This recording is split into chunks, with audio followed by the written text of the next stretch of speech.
ससुरा में बबूनी के अरथी सजाता, ससुरा में बबूनी के अरथी सजाता।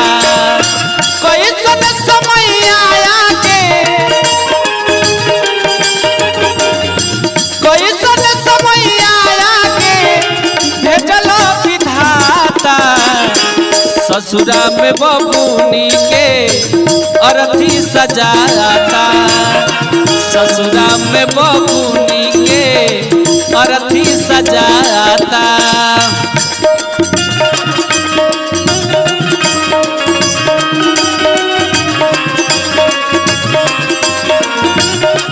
देखिए ये सब मामला आजकल बहुत बढ़ता था। हमने के दीपक भी ये गाना लिखले बारे जो हम आप सबके सुनावता नहीं।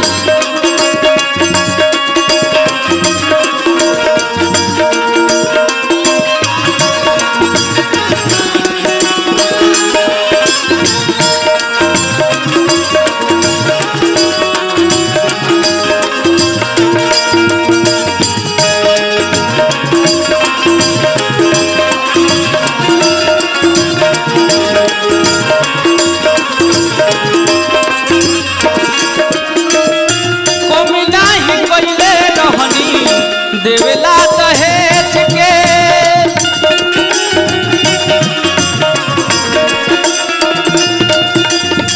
अलगा न होके देती अपना करेज के।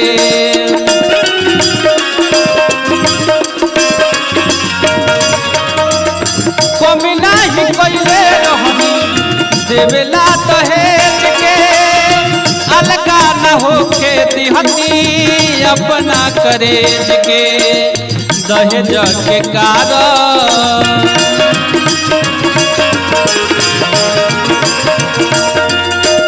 दहेज के कारण दहेज के कारण जन बढ़ जाता। ससुरा में बबूनी के अरथी सजाता, ससुरा में बबूनी के अरथी सजाता।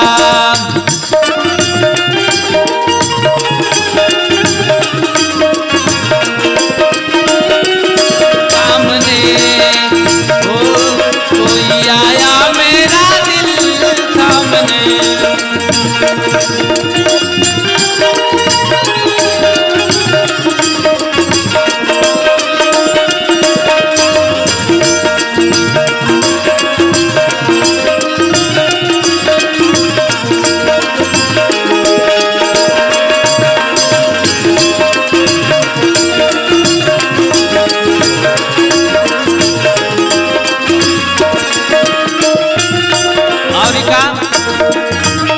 आजकल मांग होता समन पूरा सेट हो,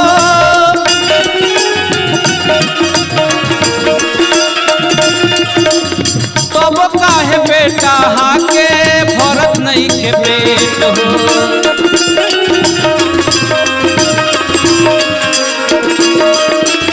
आजकल मांग होता समन पूरा सेट हो, तब काहे बेटा हाके भरत नहीं के पेट हो।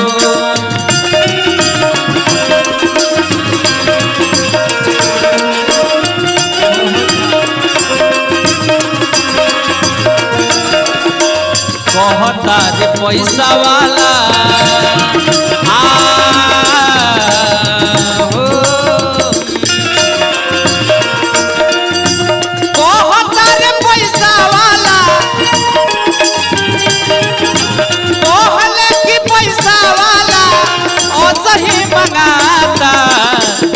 ससुरा में बबूनी के अरथी सजाता, ससुरा में बबूनी के अरथी सजाता।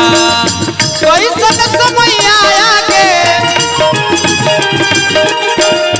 कैसन समय आया के भेजला विधाता, ससुरा में बबूनी के अरथी सजाता, ससुरा में बबूनी के अरथी सजाता, ससुरा में बबूनी के अरथी सजाता, ससुरा में बबूनी के अरथी सजाता, ससुरा में बबूनी के अरथी सजाता।